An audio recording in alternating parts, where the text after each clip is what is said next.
Hey guys, welcome back to the channel. In this video, we're gonna be building a gate for this fence. We're gonna be building a gate that is extremely beautiful, a gate that is gonna be very strong and it's not gonna sag over time, a gate that can stand the craziest amount of wind, and a gate that can last the longest. So if you're new to this channel and you wanna learn how to build this gate, please make sure to subscribe to the channel and watch this video till the end. In a separate video, I also explained how to build this beautiful fence. In case you're interested, please make sure to watch that video also. The link is gonna be below in the descriptions. Now, please let me show you how to build this gate. For the top and the bottom of the gate, I had to cut two pieces of wood.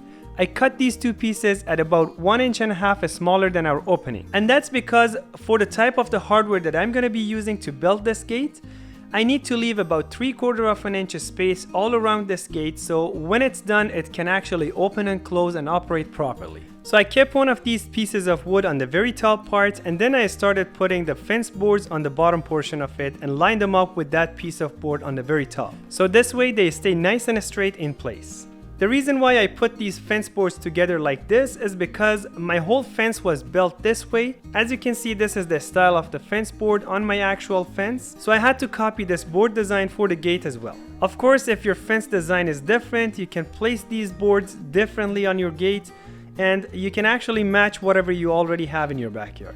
I left the mark at 12 inches on both sides of my fence boards.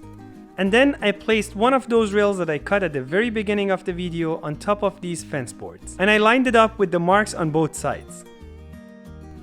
Then I used my speed square to make sure that this piece is sitting nice and square to all of these fence boards. And then I used my brad nailer and 2-inch brad nails and nailed it down to the actual fence boards. This way I know that they're not gonna move while I'm gonna put my screws in them. And then, when I was pretty happy and satisfied with the location of these boards, I put 4 screws in every board. I measured from the top of the fence board and left marks at 5 feet down below, and then I repeated this process with the second piece of board that we cut at the beginning of the video. So I basically used 2-inch brad nails to keep these fence boards in place, and then I used 4 screws per board to keep them nice and in place permanently.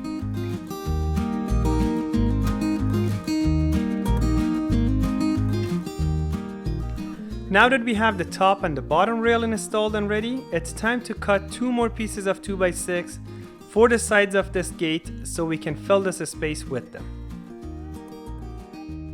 If you want your pressure treated wood to last forever, make sure to apply some of this wood preservative product on all your cuts. This product is called Cut and Seal, and you can pretty much get it from anywhere that you buy your pressure treated lumber from. It comes in liquid form, so all you need to do is to brush it on.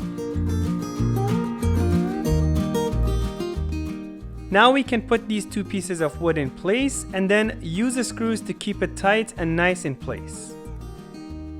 If you install this correctly, the measurement from inside corners to inside corners from both sides should be the same.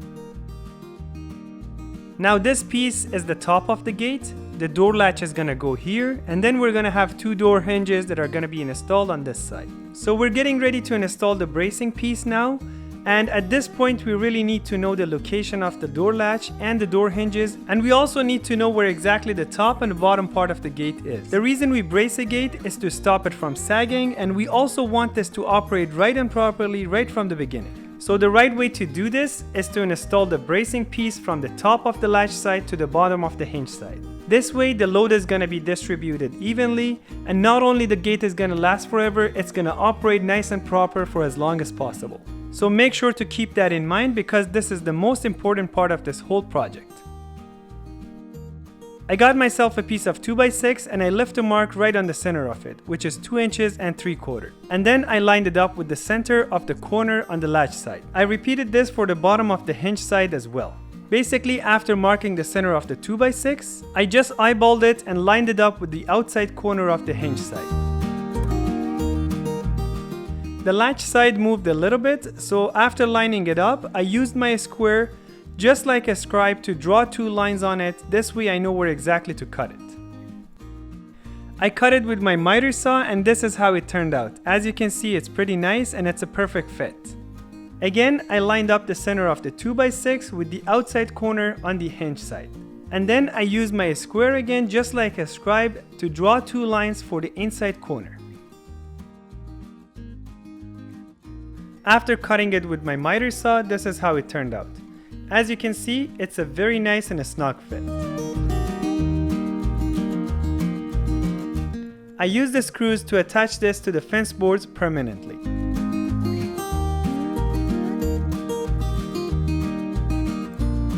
Now to make this look so much better and improve the look of it, I cut 2 more pieces for the inside portion to make it look like an X. Keep in mind this step is completely optional, this is just for the looks. I also used 3-inch decking screws to attach all these 2x6 pieces together.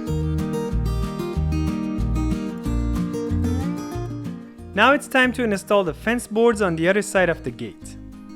These fence boards will cover up those corners and all those angle cuts that we just made, so I'm going to use a lot of screws to attach these together nice and properly. This way that X is not going to come apart whatsoever.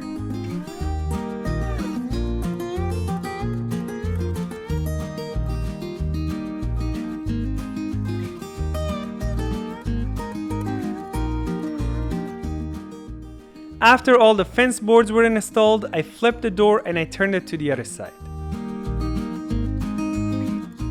And then I got myself 4 of these mending plates. These mending plates are designed to keep 2 pieces of wood together. I lined them up to the exposed part of that X that we made previously, and then I hammered it down. These mending plates come with a bunch of holes, and those are designed in case you want to add extra screws or nails. In this case, I had some nails, so I decided to install them in those holes.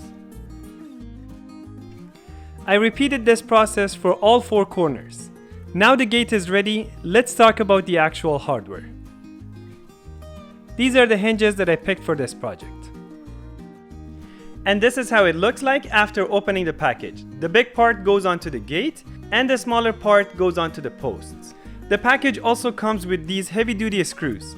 I lined up my hinges right to the center of the 2x6 rail pieces, and then I put the screws in. Now this gate is completely ready to go onto the posts. But wait, there's some other stuff that I need to show you before we jump into that. So this is the opening where the gate is going to be installed. As you can see on the right side of the building, I installed that piece of pressure treated 2x6 and I attached it to the body of the house. Basically, I put a piece of 2x6 right onto the bricks, I used my level to make sure it sits nice and straight, and then I drilled some pilot holes through the actual wood and the bricks, and then I used Tapcon screws to keep it in place. I used my level to get a nice and a straight line from the very top part of this 2x6 to my posts. And then I cut myself 2 pieces of 2x6, a little bit bigger than the actual opening. And as you can see it here, I attached them with the screws to the side of the post and the side of that piece of wood that we installed previously. Adding these 2 pieces of wood is gonna add a lot of a structure to the actual post. So this post is not gonna sag over time, the door is gonna stay nice and sturdy in place, and this gate is gonna be extremely durable against crazy winds. In case if you're wondering how I made that end piece, this is how I did it. Basically, I draw a shape onto the piece of wood, and then I use my jigsaw to cut it out. And then I used 120 grit sandpaper to sand it down and make it nice and smooth.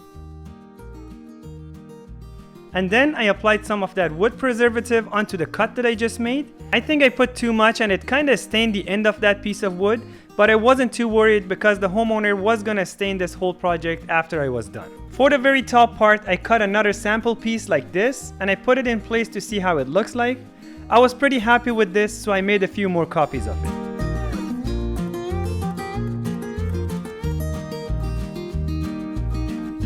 So I put them in place and I spaced them evenly. And then I used 3-inch decking screws to attach them to the bottom piece. Now it's time to hang the gate onto the post. I placed the brick on the ground where the gate is gonna go, and then I put the gate on top of it and lined it up with the post. And then I used the screws provided in the package to attach this to the post. Now the gate is in place, and as you can see it looks pretty nice and awesome. If the door is installed level and plumb, it's not gonna lean or move to one side when you open it. So one more time, now that the gate is installed, you can see that that brace piece is transferring the load from that latch part to the bottom part of the hinge area. If the gate is built this way, it's going to be super strong and it's not going to sag over time. This is a simple door latch that I picked for this project. It's super simple to install it. This is how it goes onto the gate, and this last piece goes on top of this, and there's 4 more screws that has to be installed, and we're going to be done. Now to dress up this gate and make it look so much nicer than this, I decided to cut that very top part in a half circle shape. I had a piece of PVC trim in my truck, so I took it off and cut it to the size that I needed, and then I kind of shaped it in a half circle shape.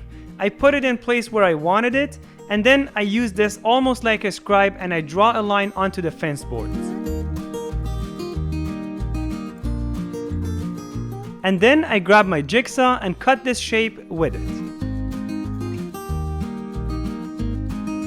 And then I repeated the same process for the other side of the gate as well. Basically, I put that piece of PVC trim in place, and then I drew a line on the very top part of it, exactly the same shape that I made it on the other side, and then I cut it with my jigsaw. And then I used 120 grit sandpaper to smooth out all these cuts, and then I used my leaf blower to blow out all the dust and dirt, and then I used the same wood preservative to seal all these cuts.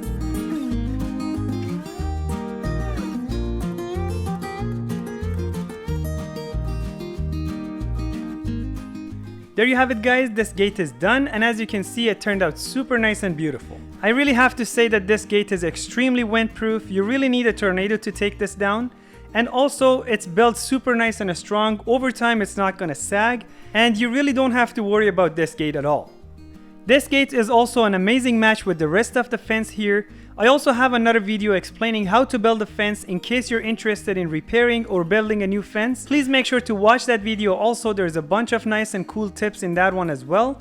And also the link is going to be in the descriptions. If you are new here, please don't forget to subscribe. There's a bunch of cool videos in this channel and I'm pretty sure you don't want to miss them out. And if you like my videos, please don't forget to hit that like button. It's going to be a huge help and support for this channel and myself. Thanks a million for watching this video. See you in the next one.